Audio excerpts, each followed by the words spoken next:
Sábado Verde, radio y podcast, en la radio pública de la ciudad de Buenos Aires. Irene Weiss es la profe. Revelaciones, ideas, crítica con sentido. La ciencia y la investigación, más simple y más cerca. Irene en Sábado Verde.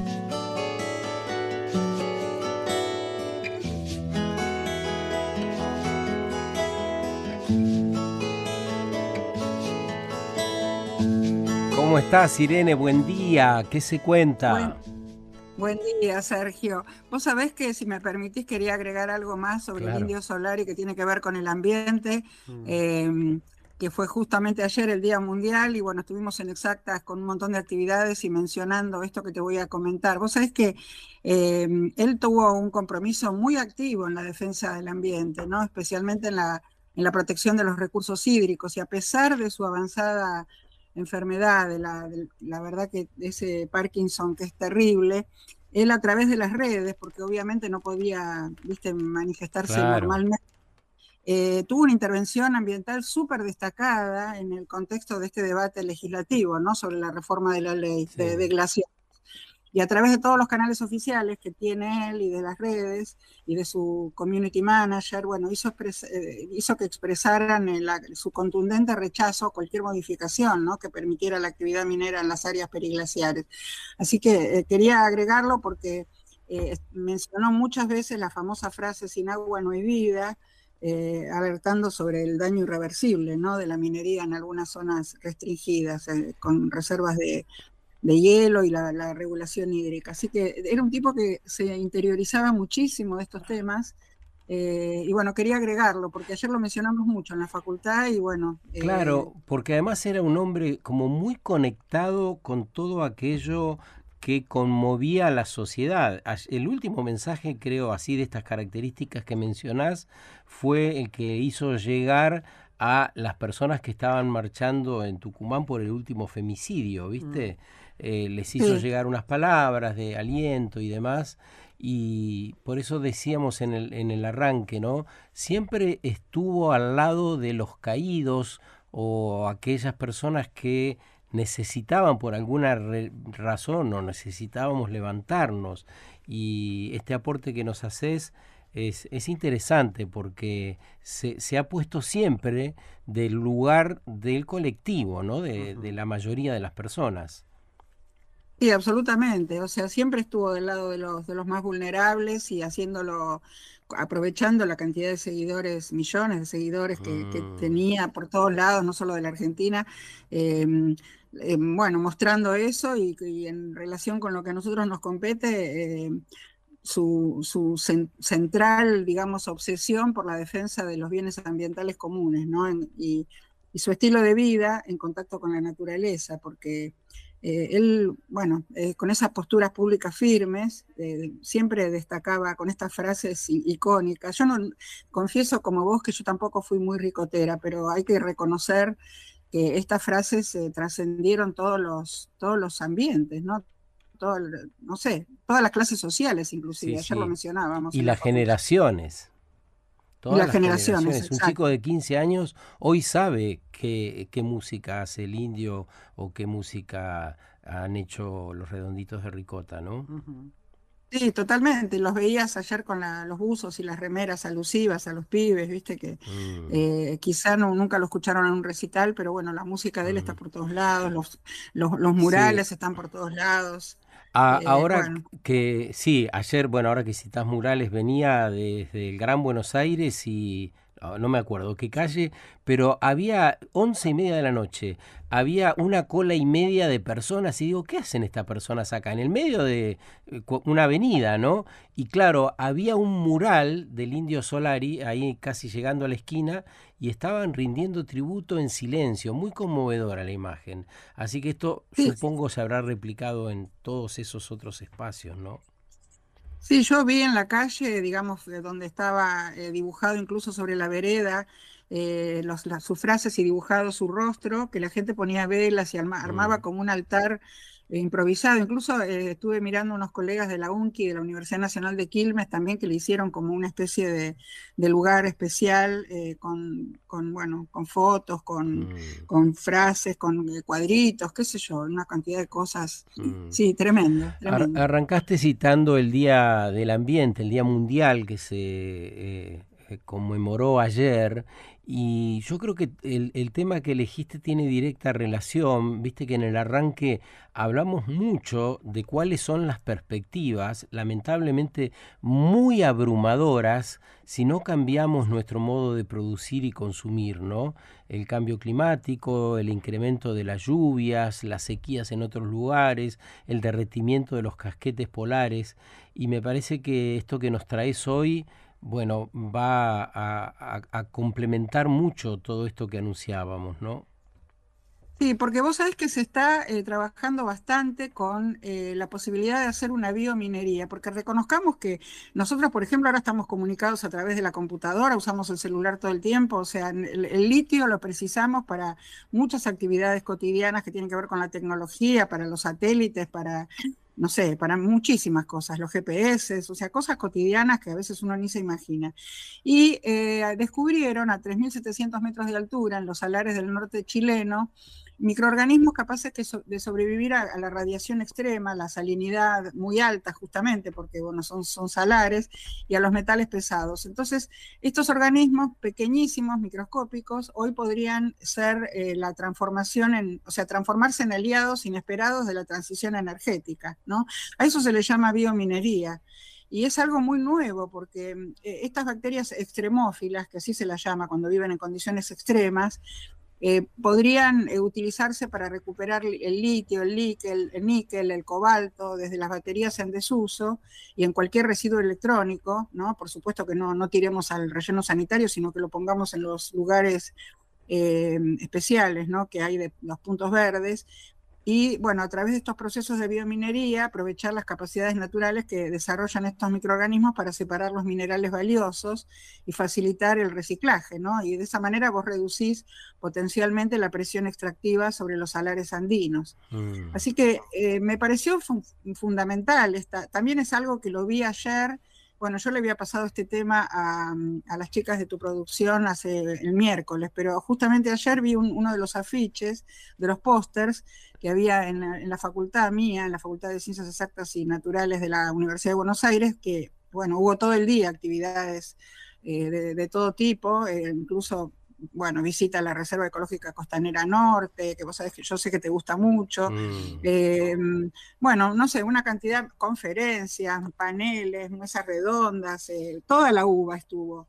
Toda la UBA, inclusive vino a dar una conferencia en nombre de la Facultad de Derecho, Zaffaroni, vino la decana de Económicas, había montones de puestos de chicos de UBA Verde, que es en la Facultad de Agronomía, o sea, toda la UBA se centró en los 3 pabellones, el pabellón 1, el 2 y el 0 más infinito, donde estuvieron todos los stands. Así que, te digo, me pasé todo el día en la facultad. Qué interesante, y estuvo qué buenísimo. linda movida. Y sí. en uno de los afiches, justamente, una de las chicas, una de las químicas, me puse a charlar y estuvimos como media hora hablando de este tema de la biominería. Y ella me decía que estaban en contacto con estos científicos chilenos por otros trabajos que habían hecho de otro tipo antes y que ahora estaban queriendo empezar con esta etapa experimental, ¿no? Para que pueda crecer rápidamente, porque recordemos que el triángulo de litio, donde está la mayor parte del litio mundial, abarca el sur de Bolivia, el noreste de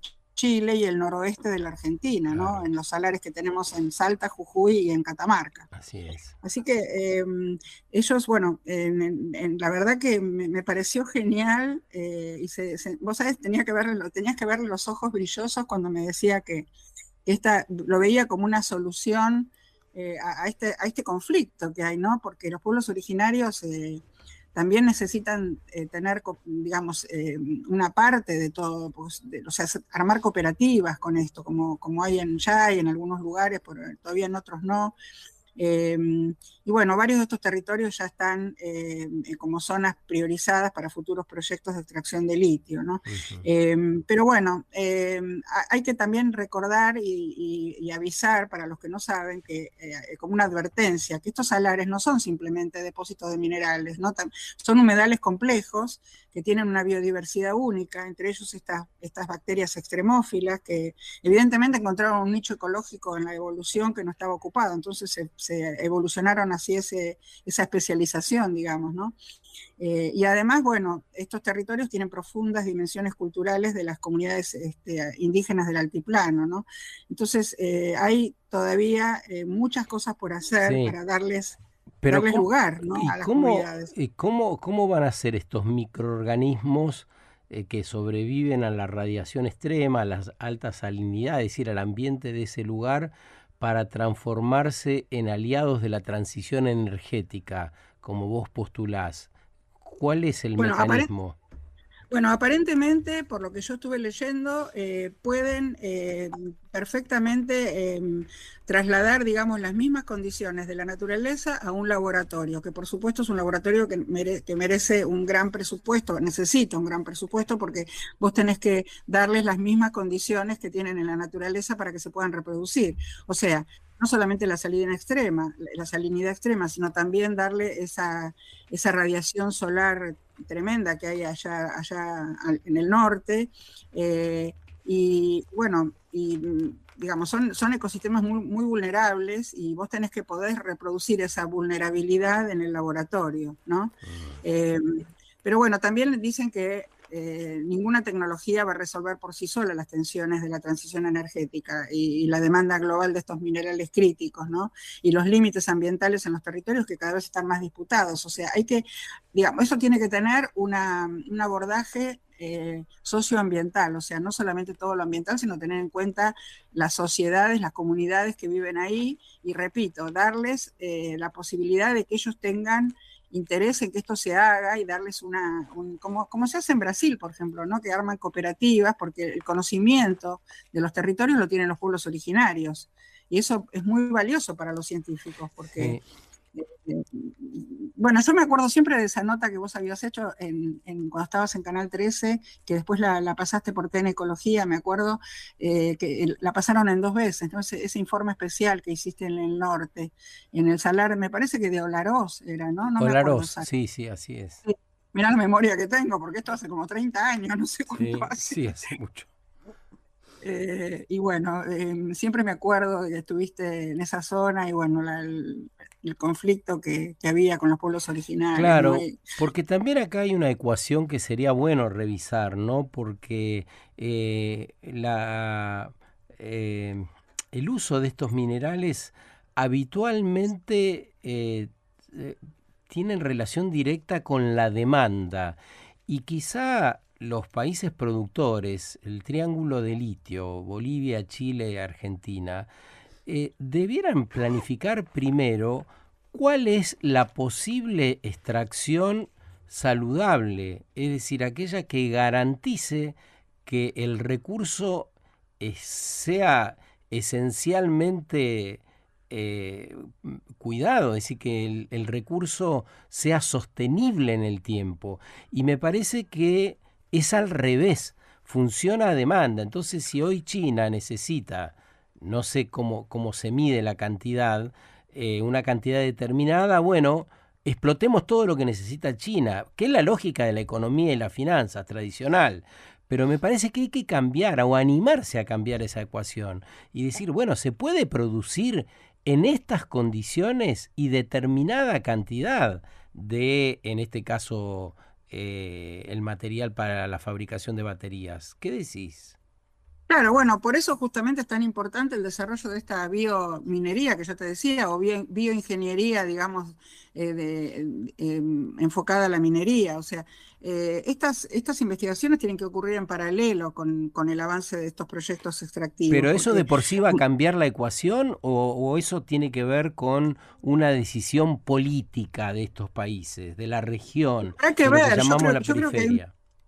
Y habrá que ver, yo creo que habrá un poco de las dos cosas, porque como son ecosistemas tan frágiles, hay parte de la biodiversidad y del funcionamiento de los ecosistemas y que tiene, digamos, que inciden en el litio, en la producción misma del litio, que si vos alterás eso, también corres el riesgo de que el litio no tenga, o sea, de no tener tanto litio como el que ven ahora, no sé si me explico. O sea, la aparición del litio no es por casualidad, eso está en el contexto de un ecosistema con muchos microorganismos, sobre todo, porque bueno, a esas alturas son muy pocos los vegetales y animales que pueden vivir, pero tenés sí una microfauna y una microflora, te diría hasta de escala casi nanométrica, que si vos no la, digamos, no la ves hoy con la posibilidad de los microscopios electrónicos de barrido que hay, también podés perder la posibilidad de que el litio aflore. ¿Me explico? Sí.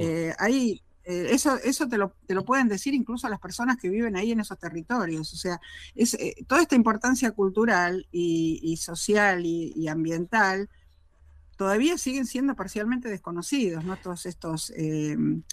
Digamos, todas estas cosas que te estoy contando. Claro. Entonces, para poder desarrollar esa biominería necesitas de todo, un poco de todo, es algo muy transdisciplinario. Pero fíjate que vos citaste a las personas que viven ahí, a los pueblos originarios. La verdadera sabiduría de esos pueblos era justamente eso, sacar lo suficiente como para vivir, pero con una condición indispensable, no destruir los ecosistemas. Si sacaban plantas para una medicina o para comer, no destruían el bosque entero. Sabían dónde había que sacar, cuánto había que sacar, y me parece que hay que atender en eso a los pueblos originarios, pero atenderlos de verdad, porque darle una participación y un porcentaje de las ganancias de algo que se organiza de un modo supranacional inclusive, me parece que otra vez nos estamos equivocando y estamos utilizando esas comunidades con el pretexto de que les damos el buen vivir según el criterio occidental. Sí, lo que pasa es que pensá que ellos necesitan dinero, y te lo dicen todo el tiempo porque ahí hay muy poco que puedan lograr en ese lugar. No es lo mismo que los pueblos originarios, por ejemplo, del Chaco, que viven o sea, tienen en el bosque, como siempre digo, ¿no? El almacén porque de ahí sacan sus alimentos, la farmacia porque de ahí sacan sus medicinas, como vos bien decís, o no sé, la ferretería porque hacen las herramientas con la madera dura que encuentran en el bosque. O sea, esta gente de los salares ahí no tienen casi nada, entonces tienen que comprarlo o hacerlo traer de la ciudad o de otros lugares, y para eso precisan dinero. Pero coincidís entonces, que es en otra escala, Irene, sí, no necesitan necesitan 100 millones de dólares. No, por supuesto, desde ya, pero, o sea, ellos, pero digo, digamos, no es en desmedro de ellos, sino en el que le da 100 millones de dólares, te pongo cualquier cifra exagerada, a las comunidades y se lleva 100.000 millones. Quiero decir, las ecuaciones empiezan a ir de madre porque me parece que las explotaciones son desmedidas y ese es el gran drama, no minería no o minería sí. El gran drama es la escala con la que se destruye el ambiente. Mira, ninguna empresa le va a dar 100.000 millones, empecemos por ahí. O sea, ellos tampoco pretenden mucho, ellos pretenden tener lo necesario y suficiente para poder conseguir lo que no hay en un ecosistema muy árido, lo que no consiguen en ese lugar. Pero si pudieron vivir a lo largo de las generaciones tranquilamente, como vos bien decís, con un desarrollo totalmente sustentable de su ambiente, porque dejan una parte, incluso para que vuelva a aflorar el agua. Viste que cuando sacan la salina, la salina vuelve a recuperar el agua, pero vos no lo podés hacer todo al mismo tiempo. Tenés que hacerlo en una parte y dejar que otra parte, digamos, aflore el agua que ellos necesitan, en una zona donde el agua es escasa. Entonces, es un humedal muy particular, donde el agua va apareciendo en la medida que vos vas sacando la sal, va subiendo, ¿no? por presión natural. Entonces, bueno, la verdad que es algo que recién comienza, insisto, esto de la biominería es algo bastante nuevo porque vos necesitas estas bacterias para que, incluso, digamos, abonando lo que vos decías, para que a través del reciclaje se puedan recuperar montones de estos materiales que no solo el litio, como te decía, el níquel, el cobalto y otros, y algunos metales pesados que tienen hoy en día los equipos electrónicos, que las bacterias directamente te hacen el trabajo en el laboratorio que vos, no sé, no podrías hacer de otra manera, ¿entendés? Entonces, ahí está la inteligencia y la necesidad de aportar presupuesto a este proyecto. Me pareció una cosa bastante extraordinaria. Muchas gracias, Irene, entonces, por el aporte. ¿Hay algún Un placer. lugar donde se pueda recabar más información? Hay una entrevista interesante que le hizo Raquel González de Climate Tracker, es una organización no gubernamental. Ahí te paso, como hago todos los sábados Ahí últimamente, está. te paso el link de la entrevista, si alguien lo quiere, te lo pide o se lo pide a la producción. Ahora se los paso. Un gran abrazo y que tengas un lindo fin de semana. Igualmente, buena semana para todos. Y si quieren saber más sobre la profe, síganla en su Instagram, @guaysirene, W y una sola S, Guaysirene, y van a saber mucho más sobre nuestra querida columnista. Sábado Verde, radio y podcast, en la radio pública de la ciudad de Buenos Aires.